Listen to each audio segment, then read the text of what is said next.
Hey, welcome back to Transform Your Workplace.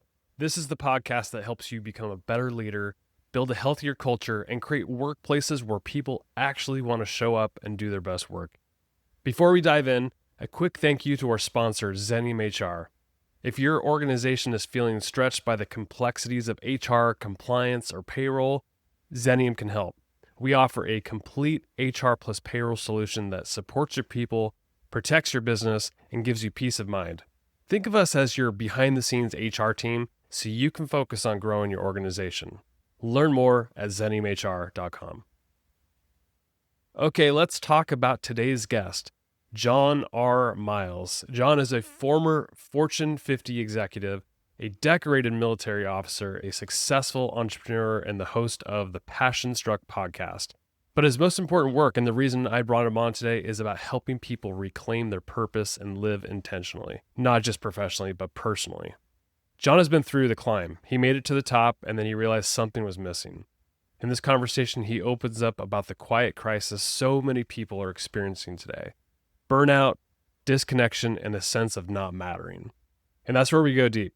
You'll hear why burnout isn't always a workload problem. It might be a worth-load problem, how to spot signs of emotional disengagement before it's too late, the importance of mattering to yourself, to your work, and your community, and how leaders can rebuild connection by becoming what John calls gardener leaders. We also talk about his book, Passion Struck, and the powerful idea that finding purpose isn't about chasing titles or checking boxes, but about aligning your actions with what truly matters to you. There are so many great takeaways in this one, whether you're leading a team or leading yourself through a season of change. So let's get into it. Here's my conversation with John R. Miles.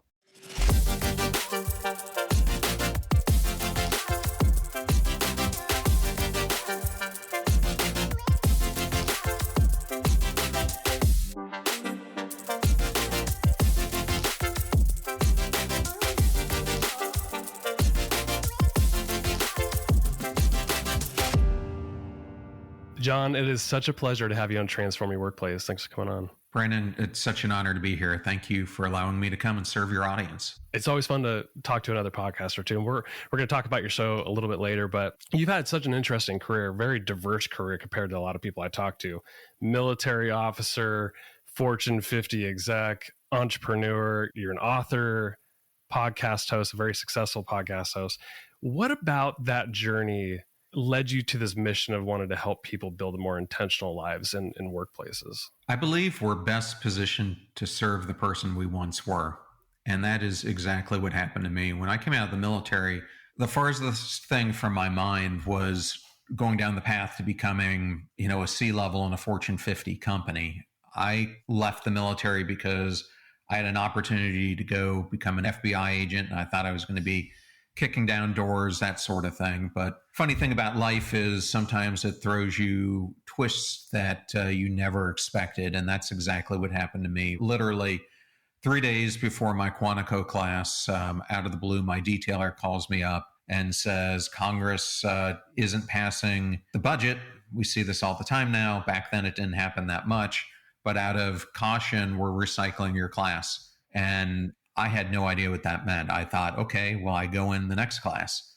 It was over 36 months later before I got the call to go back and do a class. And at that point, life had kind of taken its course. So I had gone into management consulting at that point because I needed an income. I had a newborn. I was in my MBA. So I went down this track I never, ever expected. And I think it's something that happens to a lot of us. You end up living this life. This is what self-discrepancy theory calls that you should be living, kind of what society tells you is success, but it's not the life that you could be leading. And that's where I found myself. I was definitely on this path where I had achieved what I felt I should be doing. And I had done it with incredible success. I had reached, like I mentioned, the pinnacle of being a C-level in a Fortune 50 company. It doesn't get much higher than that unless you're the CEO.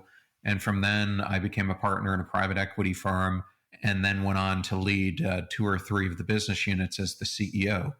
But all along that way, I felt this disconnection And people call it burnout, but it was something that I couldn't describe. I felt more like I was just disconnected from the true life I was supposed to lead. And I think it's what Henry David Thoreau years ago called quiet desperation, where you find yourself in this spot where you're like a fish out of water and you're desperate to find and return to becoming this ideal self that you dreamt of as a kid. And so what I ended up doing is I ended up making that intentional choice to step into crossing that chasm of the life I should be leading to what I could be leading. And that path, that journey that took me about 2 years is what I document in my book, Passion Struck. And now it's really what I'm trying to help people, because there are all kinds of people who are facing this path. It's the corporate executive like myself, could be the nurse who has found herself or himself not doing what they ever imagined they would do and they feel trapped. It could be practically anyone. So that is who I'm trying to help.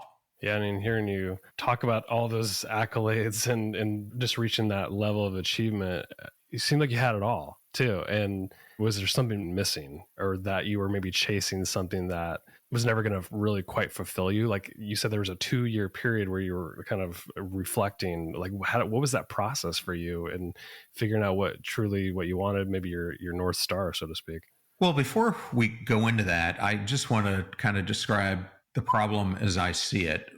There's so much now, and I know you talk to a lot of HR departments on employee disengagement and burnout and everything else. And we've mistaken all of this, especially burnout, disengagement, as a workload problem. But what if the real issue is a worthload problem? That is what I believe is at the crux of this. And I recently interviewed Shige Oishi, who's one of the leading behavioral scientists in the world on mattering. And we were talking about this dilemma, and he told me, in order for your life to matter, it has to not matter just to you, but to others. And that's the quiet epidemic in workplaces today. It's feeling invisible. They're like me. You show up, you produce, but you don't feel seen. But once you're stuck in the trap, it's so hard to get out of it. And for me, it finally took an incredible wake-up call, 2 events in the matter of 1 week that shook me to my core. I was faced with the unfortunate event of an intruder in my house who was robbing me because they expected me to be somewhere else, and I showed up unexpectedly, escaped that, and then just a few days later, one of my closest friends committed suicide. And it really made me question, I've been spending all of this time making other people's dreams and wealth come true. Why aren't I doing it for myself? And so that sent me on this path. I didn't think it was going to take 2 years, but I think when you want to invoke real change, you have to start where I start in my book, and that's becoming a mission angler. What is the mission in life that you're supposed to tackle? And I don't know about you, but that doesn't happen overnight. It happens through experimentation, and it happens by getting rid of the invisible load of crap that most of us build up in your life. For different people, it's different things. For me, it was trauma that I had suppressed, because that's kind of what I had learned and been shown to do. And in order for me to move forward, I had to get rid of that stuck point or stuck points that were holding me back. So my initial focal point was, I started down the path of, how do I finally deal with all this trauma, including the death of my friend, the trauma of being held up at gunpoint. But what it really unearthed was my combat trauma and earlier traumas from my life that I had suppressed. And so I went through cognitive processing therapy. I thought that sucked. And then I went through prolonged exposure therapy. That sucked even more.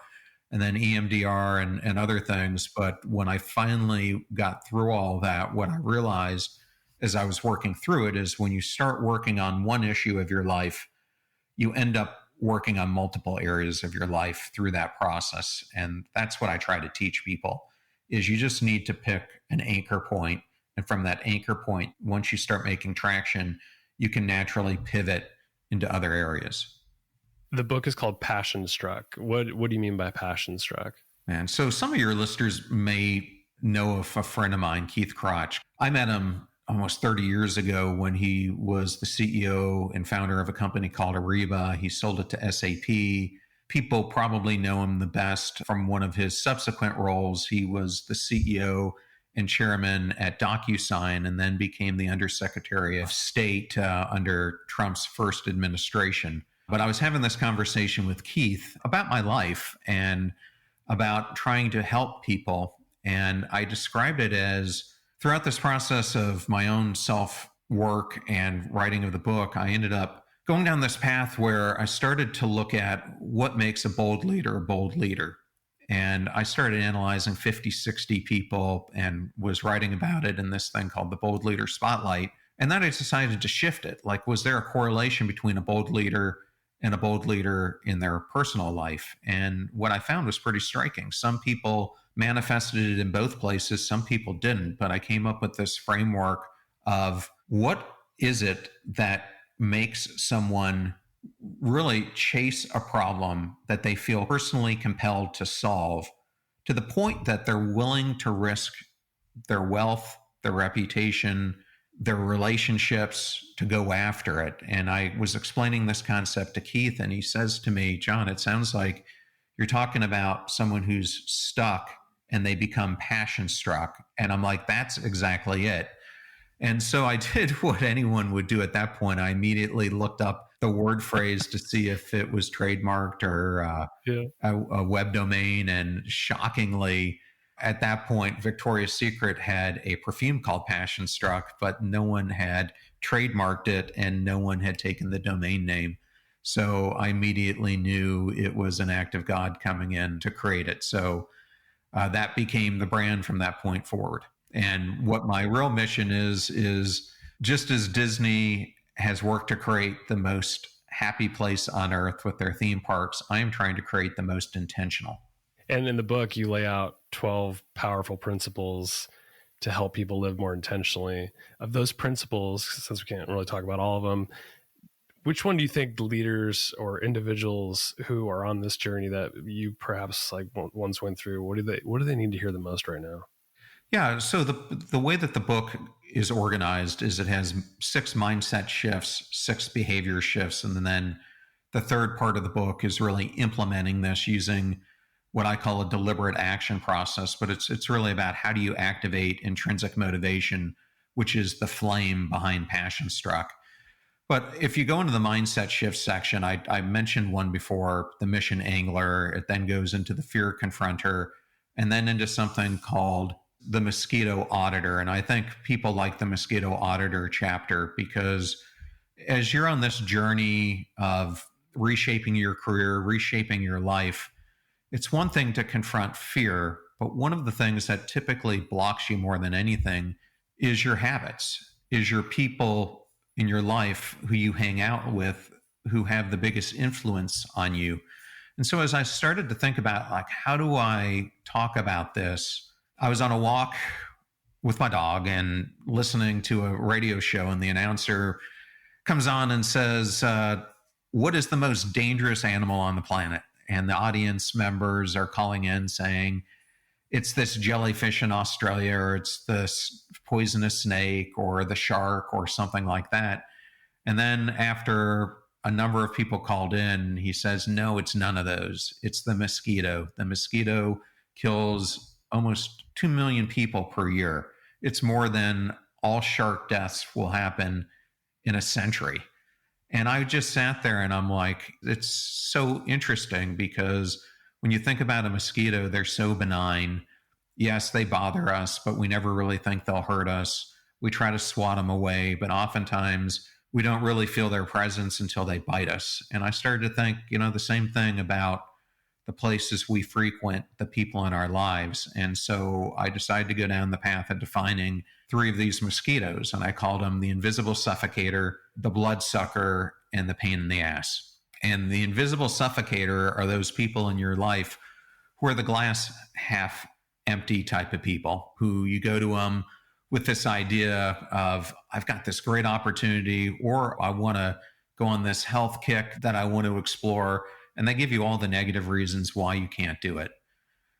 The PITA are those people, I always equate them to the clients that I had or I have now, where you might have 20 clients you're working with, but they think that they're the only one who exist and they want to take up all your time and they just run you dry of emotional availability. And I refer to those as the pain in the asses, but they're also the activities that you do that get in your own way. And then there's the most devastating, which are the bloodsuckers. This is what my friend Terry Cole calls the boundary destroyers, because what they're after is to drink every ounce of blood that they have to get whatever that they want that's going to fulfill them or meet their objectives at your expense.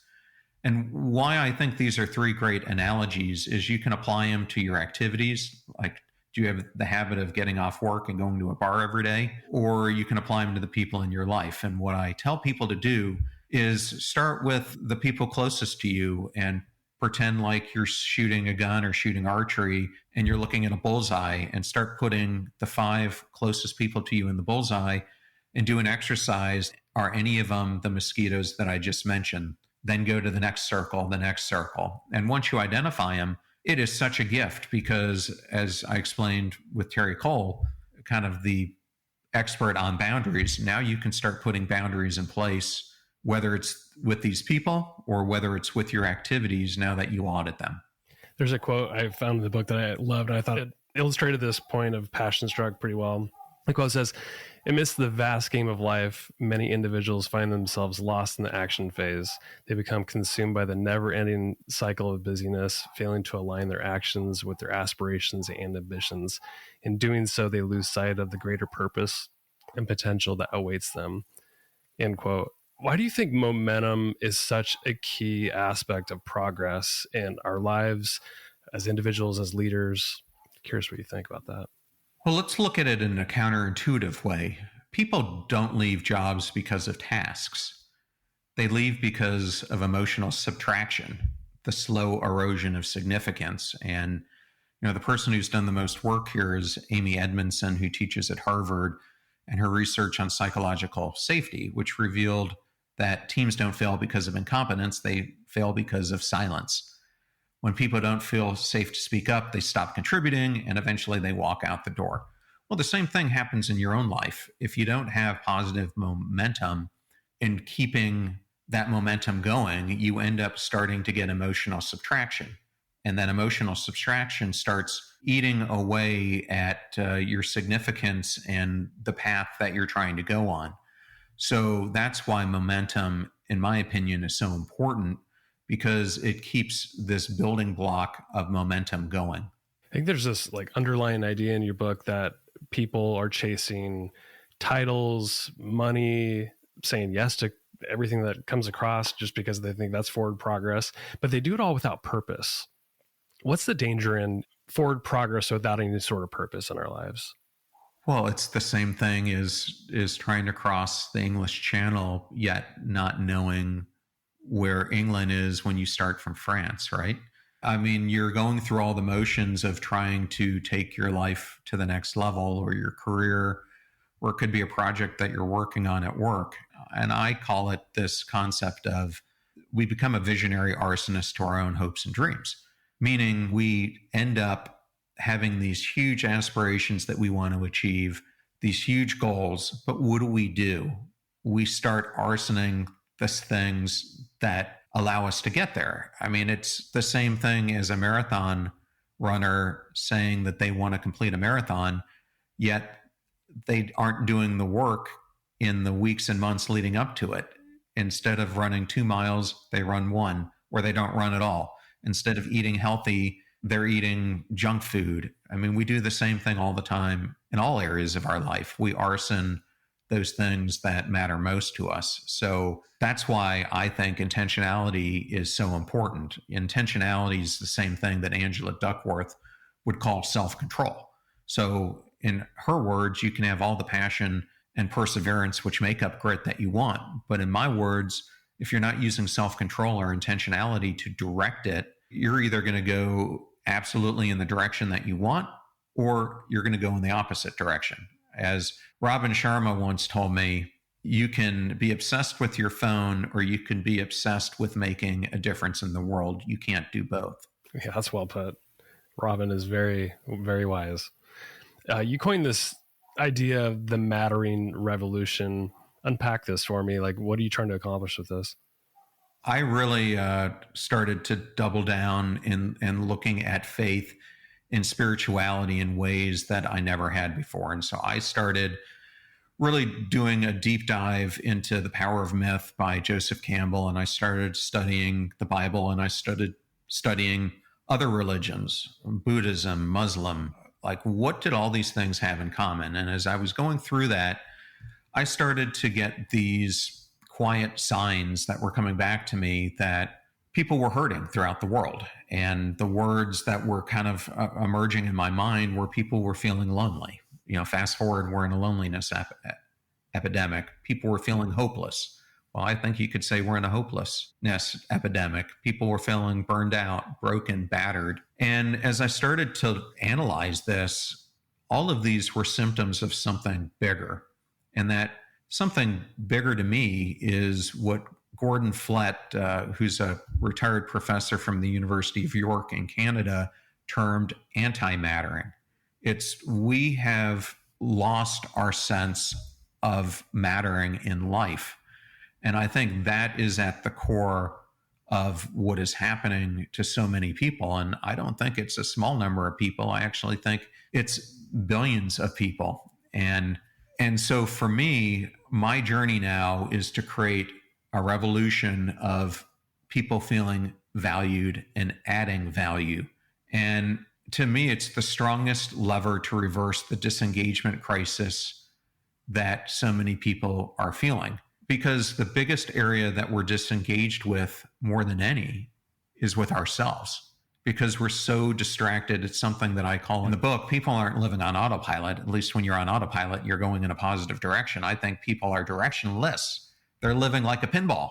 And instead of playing the game, they are in the middle of the game being bounced around. And so that's what mattering is all about. It starts with, how do you reclaim personal mattering, like mattering to yourself? And then from there, you can start rebuilding back a mattering framework in your life. So that's what the Mattering Revolution is all about. And I have been working hardcore on a children's book that I'm releasing here at the end of this year, and my next novel, which will be really a whole book focused on how do you start rebuilding all the structures that you need to have mattering back in your life, in your workplace, in your family, in your community. I so appreciate that work that you're doing.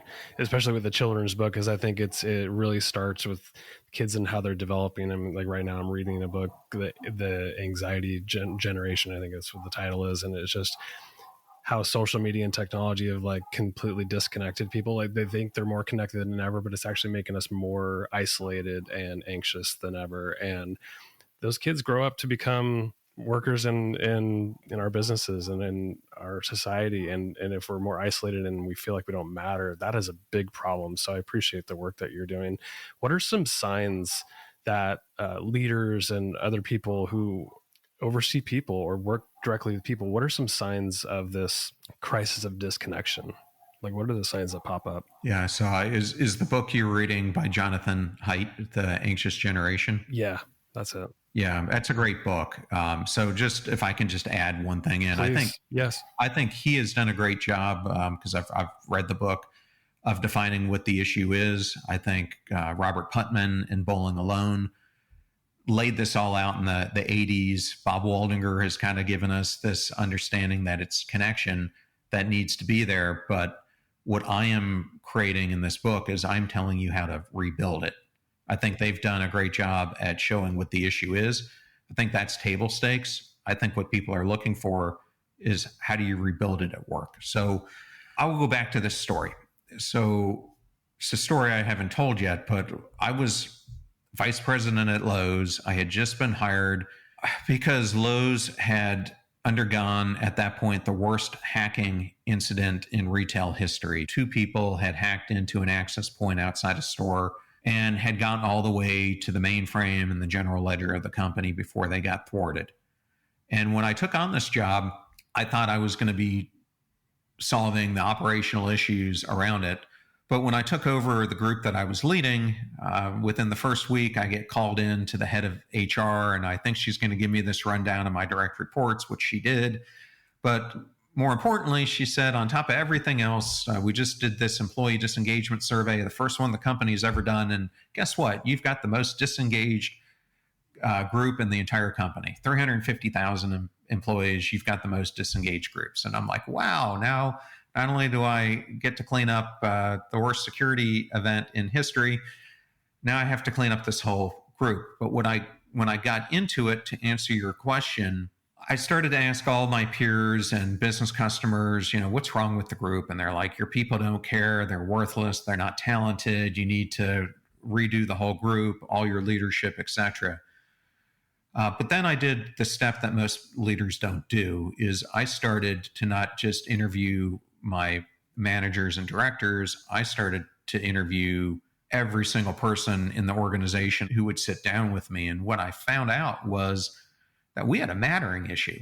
And where that mattering was impacted the most was with the managers, because the managers were completely burned out. Not only that, they were completely misaligned.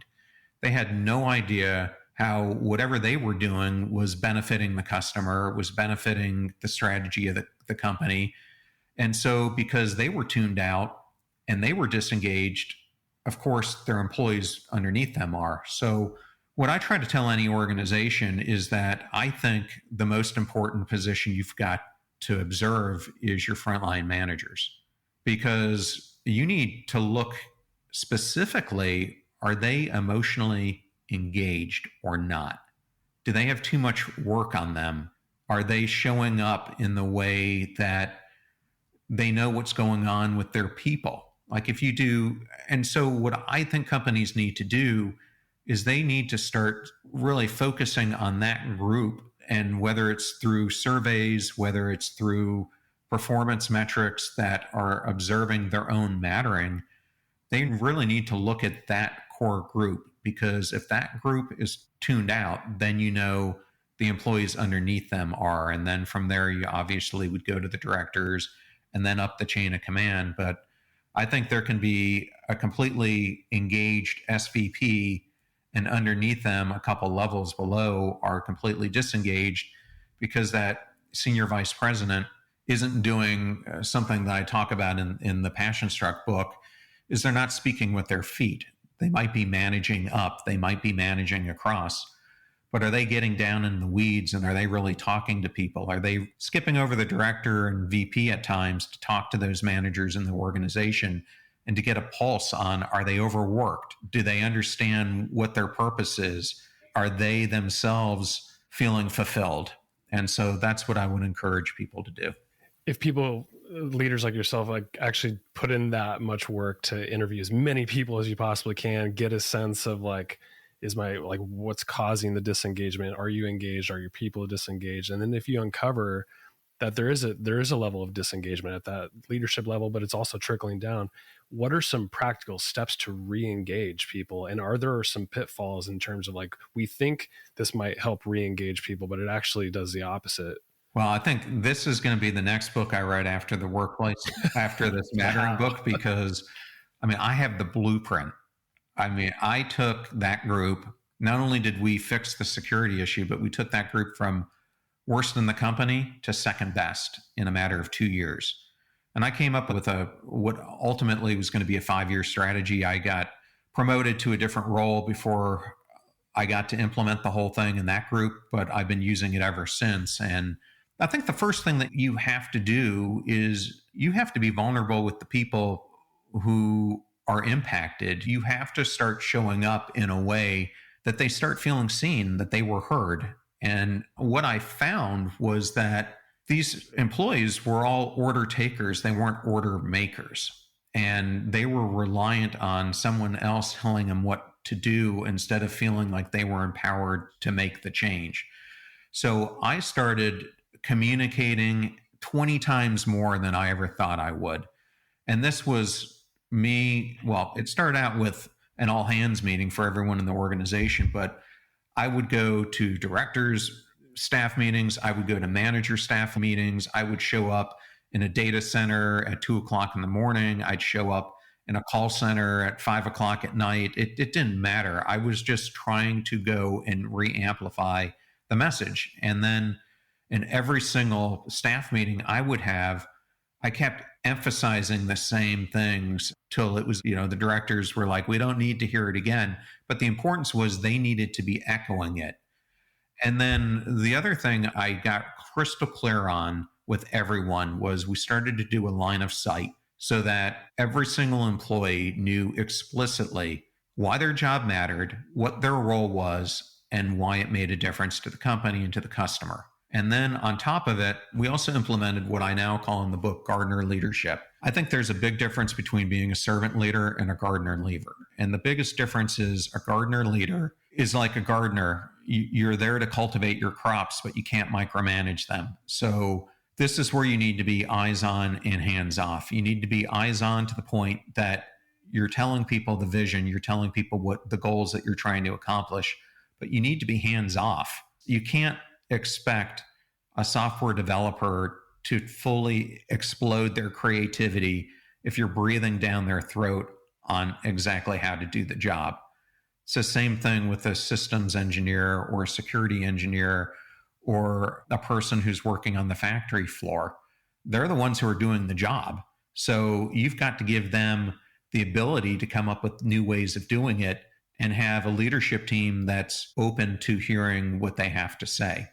And that was one of the biggest feedback loops for me because mattering is relational. It's not one way. And that requires a feedback loop for the leadership team to listen and then echo back what their team is telling them and to help. So those would be some of the things I would start with. A couple more things for you, and then I'll let you go. As of today, I looked, the Passion Struck podcast, you have 592 episodes. That's incredible. As a podcast host, I've got over 520. I know the work that goes into it. So congratulations on that. But you've hosted a lot of great guests: Gary Vaynerchuk, Angela Duckworth, Ryan Holiday, Amy Edmondson, like probably Seth Godin too. I saw his face somewhere on your website. Like incredible lineup. Do you have a favorite episode or one idea that has come through the podcast that has just completely changed your perspective on all of your work and just how you see engagement in the workplace? Yeah, I would say a recent one that I did. I've had so many favorites, and Seth has been on twice, and I don't interview Seth about marketing. He's great. Well, I'll talk about Seth because I think it's a good segue. I was going to say Shige Oishi, and I would just put it out there. If you haven't read his book on psychological safety, it's an awesome book. And he kind of takes what Ed Diener, Laurie Santos, Sonia Lubernisky have done, and he kind of goes down this path that happiness is all those things that those people research, but it's missing this thing called psychological safety. So that's a great teaser for that episode in his book. But I've interviewed Seth twice. One was on Climate Almanac, where we talked about the horsemen that are causing climate issues. And then I talked to him about his book on the need to have mattering in the workplace, because that's really what it was about. But in both of these, I think what struck a chord to me more than anything, and it's what led me to write this book, is if you're going to fix climate change, if you're going to fix disengagement, if you're going to fix these things that are happening in the world, it requires systems change. And systems change starts with one person. So a great example of this is I had this gentleman on the show, Dr. Abraham George. I'd never heard of him. He listened to the show. He's based in India, really wanted to come on, and I'm so glad I had him come on. This is exactly what Seth is talking about. So he's got a doctorate degree, and for years, his doctorate is around economics, and he had a very great career. But he said to me that he was creating the career because he knew he needed the money to make the impact that he wanted to have. So he started to see all these people in India who, because of the caste that they're born into, the life that they're born into, don't have any future beyond the caste system. And he said, I am going to change this.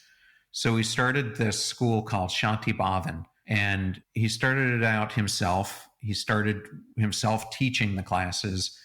And now, 20 something years later, he has impacted 15,000 students. These are now students who are going to Ivy League schools, and they're going to the University of Michigan and other high level places. They're now doctorates and authors. And to me, it just shows this ripple effect that one person who realizes that their impact can matter can change so many lives, and then those lives change lives. And that's exactly what Seth was talking about with climate change is it all starts with us individually. But more importantly, it starts changing when the systems start changing. So if companies stop judging themselves on shareholder value and on expenses and top line growth and those metrics, and we start judging them on what difference that they're making to the climate, things are going to change, because business is the main culprit more than any government for why we have the climate dilemma. So it's going to take a change, systematic change in the way that companies are evaluated to make this shift happen. It's no different than me saying managers need to be evaluated in some way or form on a mattering aspect of their work. If not, it's never going to be dealt with. It's not going to be measured. And if you're not measuring it, it's never going to be fixed. So I would say Seth for those reasons. It's well said. Seth is a very wise man. He's written a lot of books. I think I've probably read 6 or 7 of them. Always good stuff. And he, early on in my marketing career too, like a lot of what he's talking about is just ship it, like ship the work, like it's the actions behind it. And even if it's not perfect, just get it out the door. So people who will actually resonate with your work and they'll actually consume it, and those who it's not for them, that's okay. It's not for them. That always stuck with me. And so I was always like, I'm just going to put it out there. And he's a very, very, very smart guy. Yeah, he, on so many different dimensions. And the funny thing about when I interviewed him and when I interviewed Robin, I've had Robin on a couple of times too, Sharma, they both told me after the episodes I did with them, this is the last book I'm ever going to write. I'm done. And then they both write books right after it. I'm like, you guys are kidding me. John, where can listeners learn more about the Mattering Revolution, your book Passion Struck, everything else that you're up to? And perhaps when you write that next book, where can people learn more about what you're working on right now? So I very much appreciate that. The best 2 places to go are, if you want to learn more about me and my mission, you can go to my website, John, middle initial R Miles. My Instagram post every single day, John R. Miles as well. And if you want to learn about the Passion Struck podcast, more things Passion Struck, go to passionstruck, STRUCK.com. My guest has been John R. Miles, the author of Passion Struck, host of the Passion Struck podcast, and founder of the Mattering Revolution. John, thank you so much for coming on the podcast. Thank you so much, Brandon, for having me. It was such an honor to be here.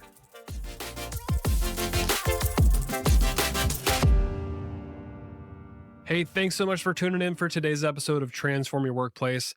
The content on this show is strictly for general information and educational purposes only, so that you can go transform your workplace in a positive way. The views, thoughts, and opinions expressed on the show are the guest's own and don't represent the views, thoughts, and opinions of either Xenium HR, the sponsor of the show, or me, the host, Brandon Laws. Additionally, Xenium HR or myself, Brandon Laws, doesn't endorse any guest, their business, or any organization they represent, so discretion is advised. We encourage you to work with a trusted advisor to find a custom approach that fits your organization's needs. Thanks for tuning in to today's episode.